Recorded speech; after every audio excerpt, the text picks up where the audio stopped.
Vaping is one of the worst habits, so just how hard is it to quit the fags, and is vaping a viable alternative? Well, Kevin Duala investigates. 31-year-old bartender Ace Langley is typical of many young tobacco users. He smokes a lot, wants to give up, but everything he's tried so far hasn't worked. What made you start? Everyone in my family smoked, so it was just like a culture growing up. So at a young age, just pinch the cigarette and go out and act cool in front of your friends, you know. How many cigarettes do you smoke a day, do you think? Working, probably between 40 to 60. 40 if it's like a quiet night, 60 if it's busy and stressful. Wow. So quite a bit. Yeah. What about quitting? Have you ever tried to quit before? Yeah, I've tried to quit quite a few times. With no success by the looks of things? No, with no success. I mean, I've tried like patches, they didn't work at all. They made me feel quite dizzy, and even the gum just tasted like it was terrible.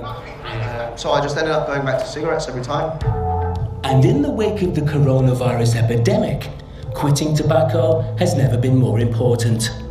A recent report by the Chinese Medical Journal looked at 78 patients with COVID-19 and found that those with a history of smoking were 14 times as likely to develop pneumonia.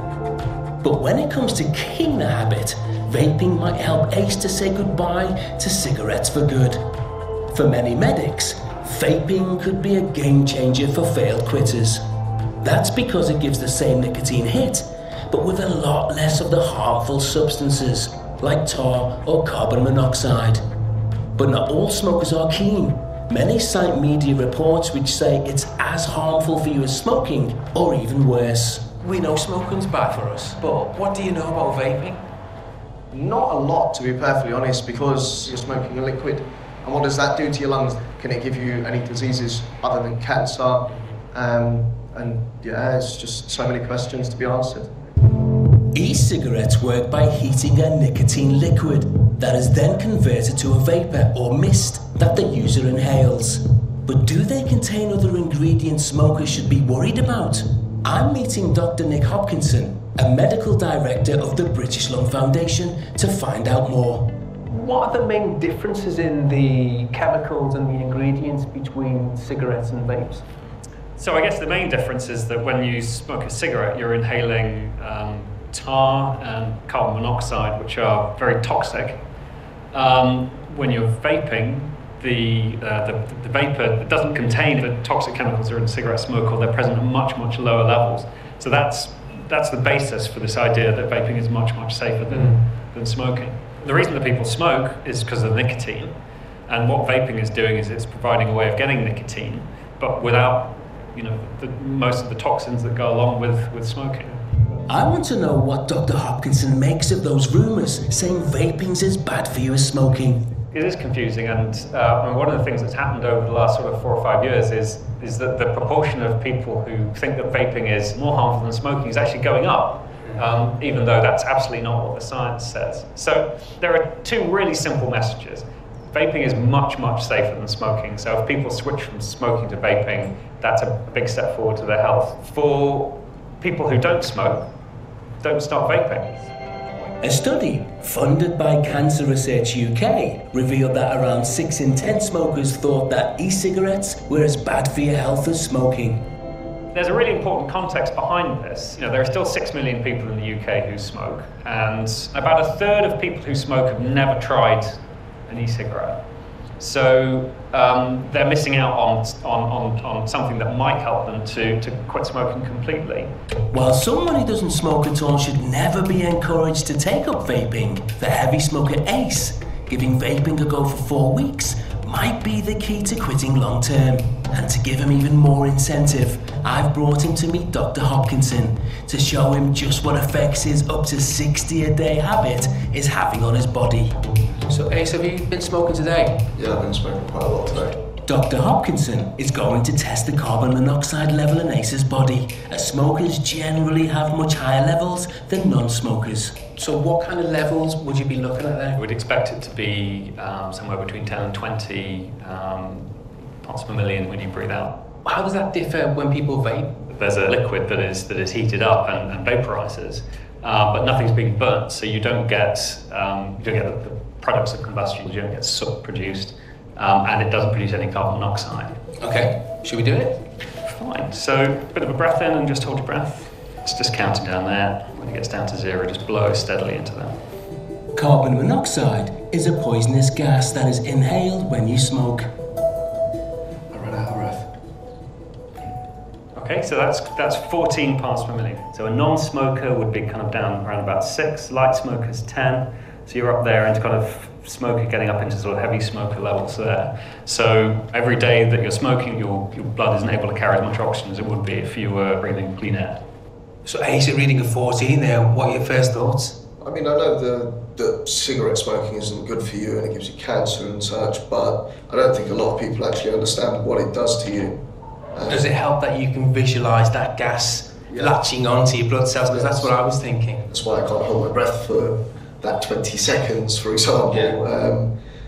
It's quite disturbing. So Ace, it's all down to you now. The tests have been done. So where in your mind are you now with this? How committed are you? I'm 100% there. I mean, I don't want to see myself with a heart attack in the future or with proper health problems. So let's do this. Well, for someone who smokes up to 60 a day, quitting the fags for 4 weeks could be something of a challenge. So we asked Ace to keep a video diary of how he's getting on. When I was at work earlier, I craved smoking a cigarette, and especially when everyone that smoked went out for a cigarette break. This was actually perfect. My cigarette craving is quite bad. It's not helping with the cravings as much as I had expected, but I think that's partly mentally. Ace is clearly struggling. To encourage him to stick with vaping rather than returning to cigarettes, we've asked Hazel Cheeseman from Action on Smoking and Health to show him what's going on inside his lungs. So what we've got here is effectively sort of 2 lungs. We've got 2 jars with cotton wool in them, and we're going to use one to smoke the 60 cigarettes that you used to smoke every day, and then the other one we're going to put the e-cigarette in and see what comes through from the vapour. So we're only a few cigarettes in at the moment, and you can already see the cotton wool's looking pretty dirty there. Yeah, it looks really bad. Looking at the jar where the e-vapour is going in, looks pretty different. It doesn't look anything like what smoking a cigarette looks like. There's not even smoke trapped in there, there's no discoloration. Well, that's of course because there isn't any smoke going in there. Oh, wow. That smells like my ashtrays. Ah. Wow, have a look at that. Just smear it across here so we can see what's coming off of it. That is disgusting. How does it make you feel about smoking now? Now it's quite eye-opening because I can imagine after the amount I've smoked for the time I've smoked, my lungs must be pitch black. I reckon your lungs might be pretty pleased with you right now for not having done that for a few weeks. And while Ace's e-cigarette still contains nicotine, it doesn't produce smoke or tar, so his other cotton wool lung is looking much better. Of course, there are things that we can't see from this test that you will be produced when you inhale an e-cigarette. So, if you're a non-smoker, don't use these products. Of course. But for somebody who is smoking heavily, smoking regularly, you can see the benefit of switching from something which produces this to something that produces this. I can imagine what it's been doing to my lungs over that sort of period of time, and it's really kind of scary. I can happily say that after seeing that, I'm not going to touch cigarettes again.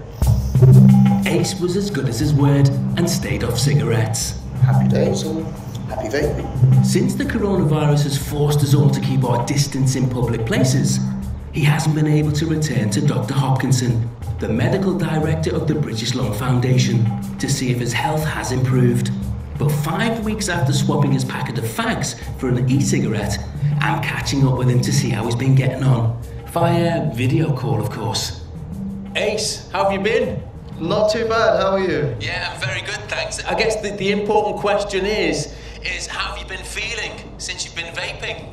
A lot healthier than I expected. Not smoking cigarettes has improved my health dramatically. I feel a lot more energetic now. I do a lot more physical activities like running, so it's benefited me quite well. Looking to the future, How confident are you that you're going to quit smoking altogether? I've been reducing my nicotine content quite dramatically. I've been halving it every time. So slowly, I'm going to get to zero nicotine and never need a cigarette in my life. Well, it's been great catching up with you, Ace, and congratulations, and keep going, man, keep going. Thank you very much, man. Take care. Bye-bye. Bye, Kev. Thank you.